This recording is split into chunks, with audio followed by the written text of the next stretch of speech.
Hello students, मैं हूं ज्योति शर्मा और आप सभी का स्वागत है स्मार्ट स्टडी चैनल पे।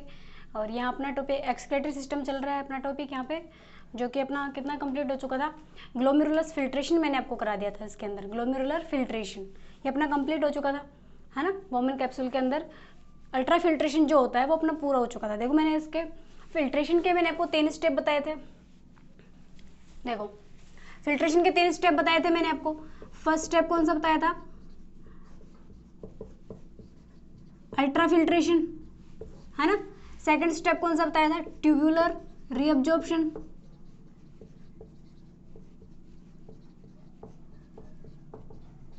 उससे अगला कौन सा बताया था? Tubular secretion.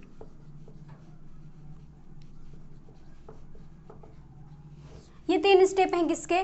फिल्ट्रेशन के। यूरिन फॉर्मेशन के 3 स्टेप होते हैं, है ना। उसके बाद अपन ने शुरू किया था सबसे पहले अल्ट्रा फिल्ट्रेशन। अल्ट्रा फिल्ट्रेशन ये अपना वोमेन कैप्सूल है ना। यहां से एफरेंट आर्टरी आ रही है, इफरेंट आर्टरी जा रही है ना। एफरेंट आ रही है, ये जा रही है, ऐसे ही होता है। तो यहां से ये एफरेंट है, यहां पे कुछ फेनेस्ट्रा प्रेजेंट है जिसकी वजह से प्रेशर लगेगा एक। वो कौन कौन से प्रेशर लगते हैं मैंने सारे आपको बताए। ये प्रेशर लगेगा यहाँ पे, और यहाँ पे कुछ वाटर आयंस, इनका क्या हो जाएगा? इधर फिल्ट्रेशन हो जाएगा, ठीक है। कुछ ग्लूकोज यहाँ पे आ जाएगा। इतनी बात समझ में आ रही है आपको? ये जो इतनी प्रोसेस होती है ना, ये किस किस तरीके से होती है, कौन कौन इसको अफेक्ट करता है, कौन से हार्मोन यहाँ पे काम करते हैं, ये कल मैंने आपको ये टॉपिक अपना अल्ट्रा फिल्ट्रेशन दो दिन लगे हैं इसको, अपना पूरा हो चुका है, ठीक है। अल्ट्रा फिल्ट्रेशन अपन ने कर लिया।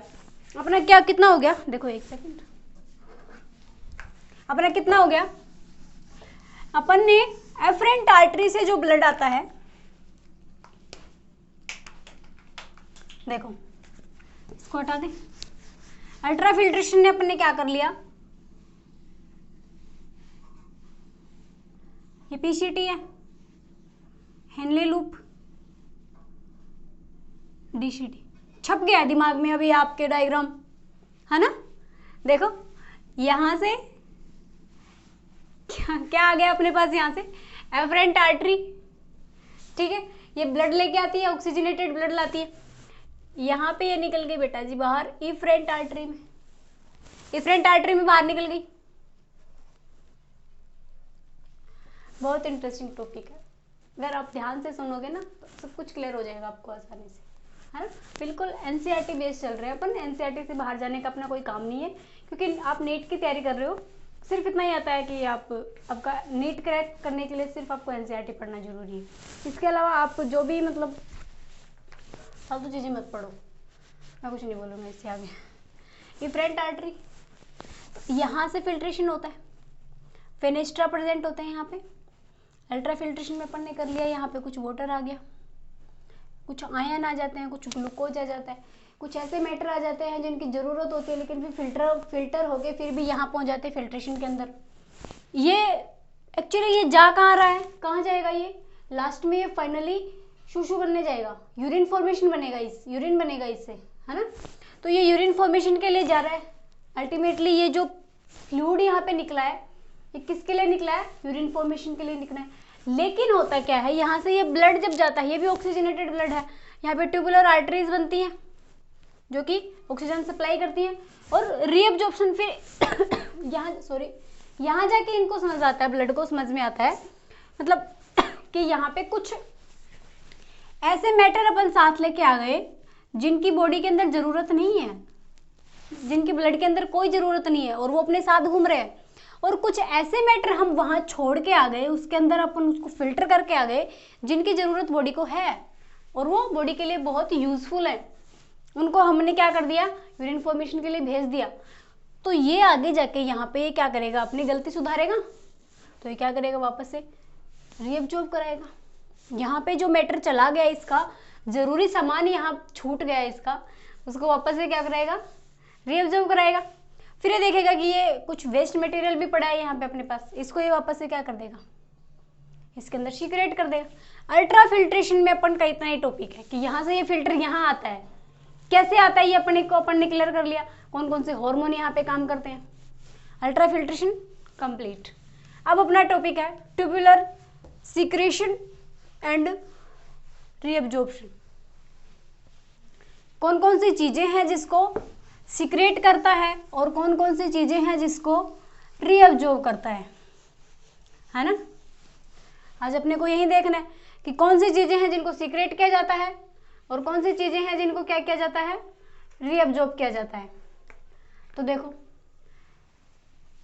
एक बॉडी के अंदर अपने प्रेजेंट होता है इंटरस्टिशियल फ्लूइड। इंटरस्टिशियल फ्लूइड आप सभी जानते हो इंटरस्टिशियल फ्लूइड क्या होता है, या फिर इसको हम टिश्यू फ्लूइड भी बोल सकते हैं। टिश्यू फ्लूइड कोई भी सेल है, मान लो ये ब्लड कैपिलरीज है, यहाँ पे जो फ्लूइड पड़ा है ना ब्लड कैपिलरीज से बाहर, इसी फ्लूइड को बोलते हैं interstitial fluid.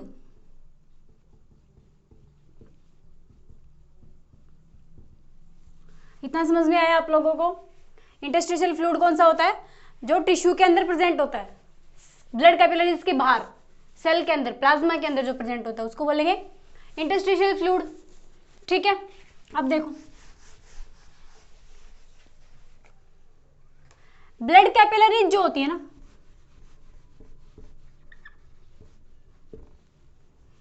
Capillaries are freely permeable.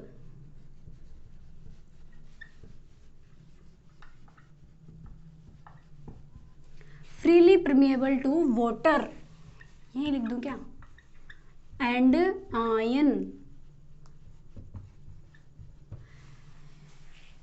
Capillary जो होती है ना, ब्लड कैपिलरी जो टिश्यू के अंदर है या बाहर जहां भी है, उस वो क्या होती है, वाटर के लिए और आयंस के लिए फ्रीली परमिएबल होती है। मतलब अगर कंसंट्रेशन के अकॉर्डिंग, जैसे देखो ये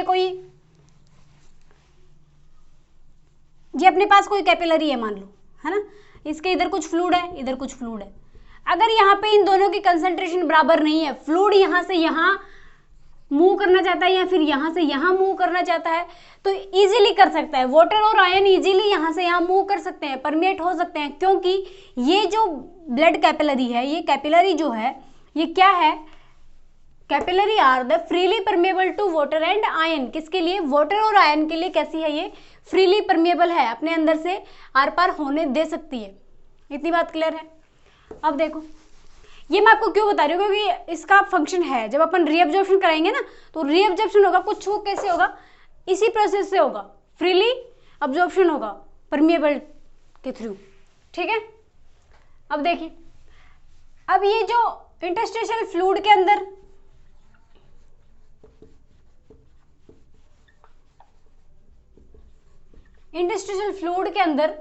जो इसकी कंसंट्रेशन होती है, इंटरस्टिशियल फ्लूइड में कंसंट्रेशन जो होती है वो कितनी होती है, 300 ml ओस्मोल पर लीटर। आपको इसको ऐसे ही याद रखना है। ठीक है, मतलब इंटरस्टिशियल फ्लूइड के अंदर आयंस की, वाटर की कंसंट्रेशन कितनी होती है, 300 ओस्मोल पर लीटर। पर लीटर मतलब ऐसे 1 लीटर के अंदर 300 ml आयंस प्रेजेंट है, ऐसे याद रख लो। आप याद रखना है सिर्फ, ऐसा होता नहीं है रियल में। रियल में क्या होता है, 300 ml ओस्मोल पर लीटर क्या है, इसकी कंसंट्रेशन है।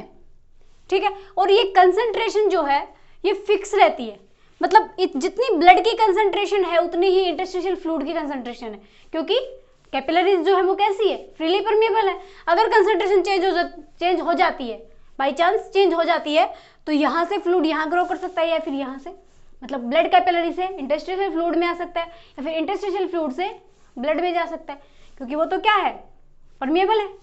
इतनी बात क्लियर हो गई आप लोगों को। अब देखो,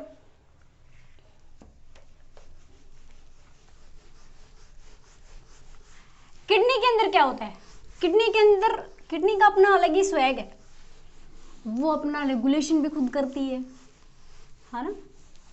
उसका ब्लड प्रेशर, उसका GFR वो खुद का खुद कंट्रोल करती है। H+ आयंस ब्लड के अंदर प्रेशर को, pH को, इन सबको मेंटेन करने का काम किसका है, किडनी का है। तो उसका अपना ही इंटरस्टिशियल जो ये फ्लूइड है, इसके अंदर देखो कोर्टेक्स जो भाग बताया था मैंने आपको, किडनी का कोर्टेक्स पार्ट बताया था मैंने, जैसे ये किडनी है ना, इसके दो पार्ट बताए थे ऐसे, ये वाला कोर्टेक्स और ये वाला पार्ट मेडुला, ये बताया था। कोर्टेक्स के अंदर तो ऑस्मोटिक प्रेशर जो होता है, जो कंसंट्रेशन होती है वो 300 ऑस्मोल पर लीटर होती है, ठीक है। लेकिन मेडुला के अंदर, जैसे ये मेडुला है, मेडुला के अंदर पिरामिड होते हैं ऐसे, किडनी में मेडुला में क्या प्रेजेंट होते हैं, पिरामिड प्रेजेंट होते हैं। अब इसके अंदर देखो, जैसे ये एक बड़ा पिरामिड है अपने पास, यहाँ 300 है, इसकी बात करते हैं अपन, यहाँ 300 है, तो ये यहाँ से यहाँ जब आएगा तो यहाँ तो 300 ही रहेगा, लेकिन और नीचे आएगा तो 400, 500, 700, 900, 1000, 1200, ऐसे बढ़ता जाता है। जैसे यहाँ पे फिर अपना क्या है, बोमन कैप्सूल है, पीसीटी है, हेनले लूप है और डीसीटी है, ऐसा ही होता है। मतलब हेनले लूप की टिप जो है ना, यहाँ दिख रहा है क्या, बिल्कुल दिख रहा है। यहाँ तक आते आते इसका कंसंट्रेशन कितनी हो जाती है, 1200 हो जाती है। पिरामिड के अंदर, मेडुला के अंदर ये जो है कंसंट्रेशन कदम कदम पे चेंज होती रहती है। यहाँ हर कदम कदम पे धरती बदले रंग, तो यहाँ पे हर कदम कदम पे ऑस्मोटिक प्रेशर बदलता रहता है। इतनी बात क्लियर है। पिरामिड के अंदर, कोर्टेक्स के अंदर ऑस्मोटिक प्रेशर या फिर कंसंट्रेशन बोल लो आप, आयंस की कंसंट्रेशन फिक्स है, चेंज नहीं होती। मेडुला के अंदर वो बढ़ती है, ठीक है। इतनी बात क्लियर हो गई। ऑस्मोटिक प्रेशर नहीं, कंसंट्रेशन को लेके डाउट क्लियर हो गया। अब एक मोस्ट इंपोर्टेंट बात है, देखो इतना क्लियर हो गया तो आपको अब आसानी से रीअब्जॉर्प्शन समझ में आ जाएगा, है ना। अब देखो शुरू करें। कंसंट्रेशन जो है वो हमेशा किधर से किधर मूव करती है, किसी भी चीज की कंसंट्रेशन किधर से किधर मूव करेगी, high to low, high to low move करेगी।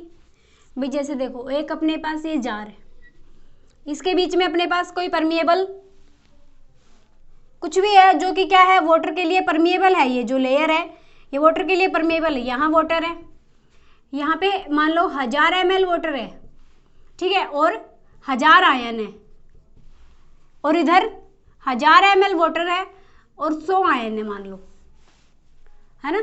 तो इसकी कंसंट्रेशन और इसकी कंसंट्रेशन अलग है। अब इसकी कंसंट्रेशन को अपने को बढ़ाने के लिए, मान लो अपने को इस वाले पार्ट की कंसंट्रेशन बढ़ानी है, तो हम क्या करेंगे, अपने पास दो ऑप्शन है।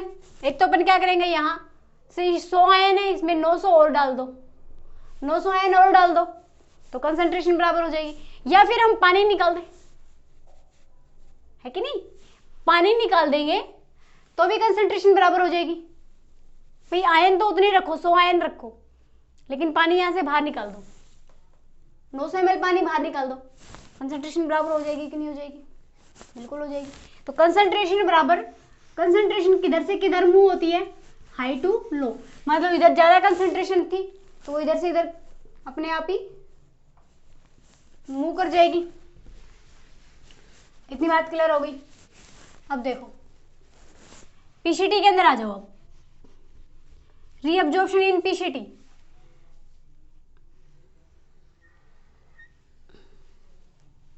ओमन कैप्सूल है, ये पीसीटी है,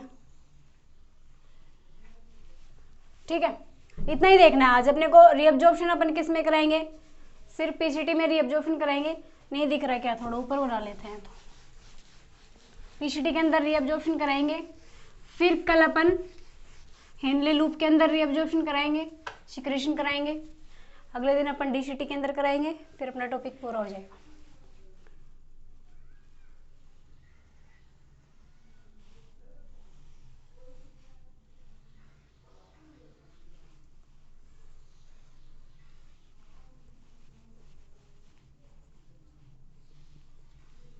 है ना, ऐसे ही है। अब देखो यहाँ पे अपने पास कौन आ गए थे, वाटर आ गया और आयंस आ गए।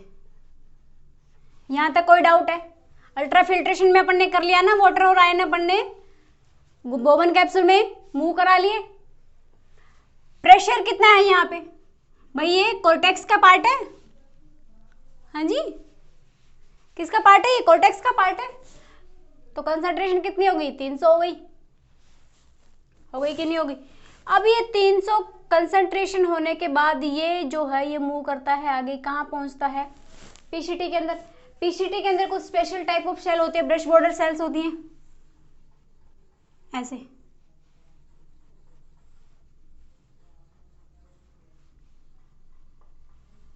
ऐसी सेल होती हैं, इधर भी ऐसे ही होंगी।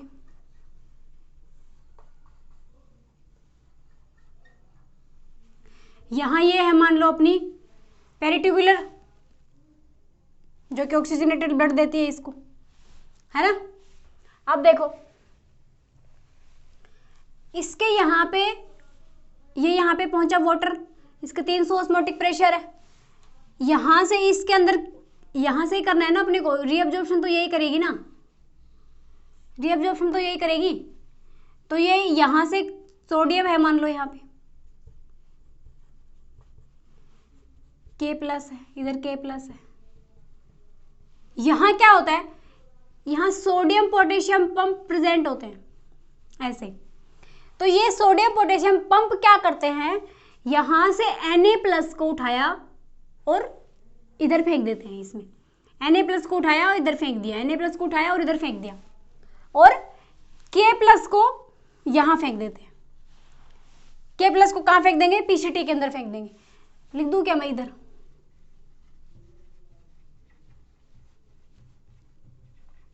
Reabsorption secretion. Na+ को क्या कर रहे हैं, रीअब्जॉर्ब कर रहे हैं। यहां से Na+ यहां जाएगा, यहां से इससे यहां मूव करेगा। ये K+ को सीक्रेट करते हैं। K+ जो है वो जरूरी है बॉडी के लिए, लेकिन अगर ज्यादा हो जाए तो हार्मफुल भी है ना। इसलिए K+ को क्या कर दिया जाता है, सीक्रेट कर दिया जाता है। जबकि K+ का रीअब्जॉर्प्शन भी होता है, याद रखना आप इस बात को, ठीक है। इतना क्लियर हो गया। अब एक बात आप याद रखना, यहाँ पे 180 लीटर आता है पर डे। फिल्ट्रेशन कितना आता है, 180 लीटर पर डे आता है। तो मैक्सिमम रीअब्जॉर्प्शन जो है वो पीसीटी के अंदर ही हो जाता है। मैक्सिमम रीअब्जॉर्प्शन वाटर का पीसीटी के अंदर ही हो जाता है। ग्लूकोज का रीअब्जॉर्प्शन हो जाता है, कुछ आयंस का रीअब्जॉर्प्शन होता है, ठीक है। अब इसको हटा दूं मैं,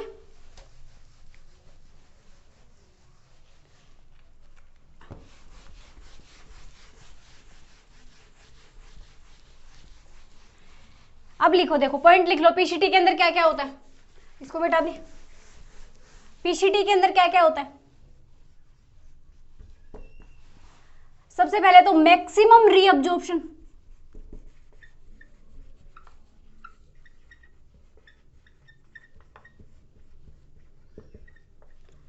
of water and ions. I hope I am very clear with this. Maximum reabsorption of water and ions PCT के अंदर हो जाएगा। बता दिया मैंने आपको कैसे होता है। नेक्स्ट टॉपिक, नेक्स्ट पार्ट देखो, सेकंड एक्टिव रीअब्जॉर्प्शन होता है। भाई सोडियम पोटेशियम पंप लगाया है ना अपन ने, सोडियम पोटेशियम पंप लगाए हैं, एटीपी खर्च किया अपन ने, एक्टिव रीअब्जॉर्प्शन, ठीक है। एक्टिव रीअब्जॉर्प्शन मतलब यूज्ड एटीपी, यूज एटीपी, अपन ने एटीपी खर्च करी है, सोडियम पोटेशियम पंप लगाए हैं, एटीपी खर्च करी है और सोडियम को खींच के लेके गए हैं अपन, कहाँ पे, ब्लड कैपिलरी के अंदर, ठीक है। इतना क्लियर है। थर्ड पॉइंट, किस किस का रीअब्जॉर्प्शन होता है यहाँ पे, रीअब्जॉर्प्शन टेबल बना दो एक, यहाँ पे सिक्रेशन,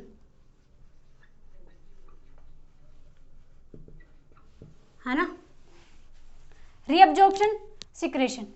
सबसे पहला तो मैंने किसका बताया था, सोडियम का होता है, ठीक है। यहां K+ का होता है, पोटेशियम सिक्रेट कर दिया था वापस। वाटर का होता है, वाटर का रीअब्जॉर्प्शन होता है। बड़े सारे आयंस प्रेजेंट होते हैं, जैसे K+, Na+ जाता है ना, Na+ यहां से यहां मूव करता है, पीसीटी से ब्लड कैपिलरी के अंदर जाता है तो अपने साथ ग्लूकोज को खींच के ले जाता है अपने साथ पकड़ के, है ना, और वहां जाके Na+ को वापस कहां फेंक देता है, पीसीटी में फेंक देता है। Na+ क्या करता है, जब यहां से जाएगा पीसीटी से तो कुछ ग्लूकोज यहाँ पे जो आ जाता है, ग्लूकोज का 100% अब्जॉर्प्शन हो जाता है पीसीटी के अंदर। ये बात याद रखना, एनसीईआरटी लिखती है इस बात को कि ग्लूकोज का 100% रीअब्जॉर्प्शन कहाँ हो जाता है, पीसीटी के अंदर। ग्लूकोज अगर यूरिन के अंदर अपना ग्लूकोज पास आउट हो रहा है बॉडी से, इसका मतलब उसको डिजीज है, कौन सा रोग हो जाता है ऐसे, डायबिटीज, है ना। अगर ग्लूकोज जा रहा है यूरिन के अंदर, शिशु के अंदर ग्लूकोज जा रहा है बह के, तो वो क्या है, उसको रोग है। भाई ग्लूकोज को हम बिल्कुल भी वेस्ट नहीं करना चाहते, दुनिया भागी भागी फिर रही है, मारी मारी फिर रही है, किसके लिए, ग्लूकोज के लिए, है ना। ग्लूकोज क्या है, डाइजेशन में बताया था मैंने आपको, एनर्जी जिससे मिलती है, जिससे हम जिंदा रहते हैं, है ना। तो ग्लूकोज अगर बॉडी से पास आउट हो रहा है मतलब उसको कोई बीमारी है, और वो बीमारी कौन सी है, डायबिटीज। इतनी बात क्लियर है। और किसका रीअब्जॉर्प्शन होता है, जैसे अब Na+ जा रहा है ना, तो Na+ के साथ साथ कुछ ऐसे आयंस प्रेजेंट होते हैं पीसीटी के अंदर जो कि Na+ से लव करते हैं, तो वो उसके साथ जाएंगे, जैसे क्लोरीन आयन जाएगा, है ना, पोटेशियम भी जाएगा वापस, और कैल्शियम आयन जाएगा। ये आयन वापस Na+ के साथ वापस मूव कर जाते हैं, और एक जाएगा ग्लूकोज, ठीक है, एक क्या जाएगा, ग्लूकोज जाएगा। अब ये Na+ गया है ना, Na+ गया है, किसको लेके, ग्लूकोज को लेके गया है, ग्लूकोज को पकड़ के लेके गया है खींच के अपने साथ। ये क्या करेगा, वहां जाके H+ को उठा के पीसीटी में फेंक देगा कि इसकी जरूरत नहीं है ना। H+ आयन बॉडी के अंदर ज्यादा नहीं होने चाहिए। इतनी बात क्लियर है आपको। अब देखो, एक कैच करता है, ये किसको, NH3 का सिक्रेशन होता है। किसका सिक्रेशन होता है, NH3 का। एक मोस्ट इंपॉर्टेंट आयन है जिसका रीअब्जॉर्प्शन होता है, और वो कौन सा है, HCO3, bicarbonate ion. Bicarbonate ion आपने पढ़े हैं क्या काम करते हैं, है ना। एक कौन से होते हैं, बाइकार्बोनेट आयन प्रेजेंट होते हैं, जो कि जिनका क्या होता है, रीअब्जॉर्प्शन हो जाता है पीसीटी के अंदर। इतनी बात क्लियर हो गई आपको। अब इसको हटा दूं। अब छोटी सी बात और नोट कर लो, फिर बाकी कल की क्लास में अपन हेनले लूप के डिसेंडिंग लिम्ब को देखेंगे। हेनले लूप की दो लिम्ब प्रेजेंट होती हैं, एक असेंडिंग, हेनले लूप ऐसे ही तो होता है। एक सेकेंड,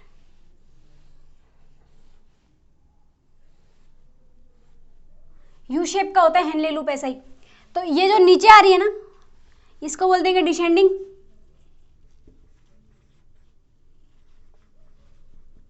डिसेंडिंग लिम्ब, और ये असेंडिंग लिम्ब।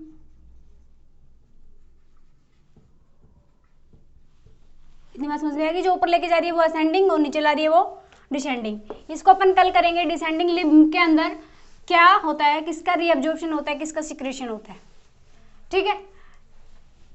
पीसीटी के अंदर 100% ग्लूकोज का रीअब्जॉर्प्शन,